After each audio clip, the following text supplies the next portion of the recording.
দেশে পৌঁছেছেন ইনকিলাব মঞ্চের মুখপাত্র শহীদ শরীফ ওসমান হাদির মরদেহ। ফ্লাইটটি ঢাকার হজরত শাহজালাল আন্তর্জাতিক বিমানবন্দরে অবতরণ করে। শহীদ ওসমান হাদির মরদেহ হজরত শাহজালাল আন্তর্জাতিক বিমানবন্দর থেকে হিমাগারে নেওয়া হয়েছে। শুক্রবার ইনকিলাব মঞ্চ তাদের ফেসবুক পোস্টে পুনর্ব্যক্ত করে জানিয়েছে, আগামীকাল শনিবার বাদ জোহর ঢাকার মানিক মিয়া এভিনিউতে ওসমান হাদির জানাজা অনুষ্ঠিত হবে।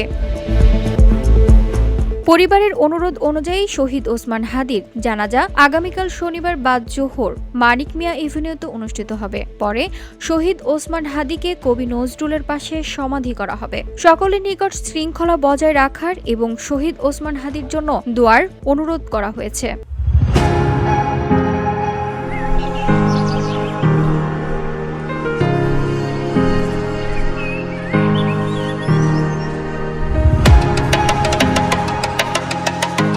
এদিকে শহীদ শরীফ ওসমান হাদির মরদেহ বহনকারী বিমান বাংলাদেশ এয়ারলাইন্স মিজি ৩৮৫ ফ্লাইটটি শুক্রবার বাংলাদেশ সময় দুপুর ২টা ৩ মিনিটে সিঙ্গাপুরের চাঙ্গি আন্তর্জাতিক বিমানবন্দর থেকে ঢাকার উদ্দেশ্যে রওনা হয়। বিমান বাংলাদেশ এয়ারলাইন্সের একজন ঊর্ধ্বতন কর্মকর্তা জানান, ফ্লাইটটি সন্ধ্যা ৫টা ৫০ মিনিটের দিকে হজরত শাহজালাল আন্তর্জাতিক বিমানবন্দর অবতরণ করেন।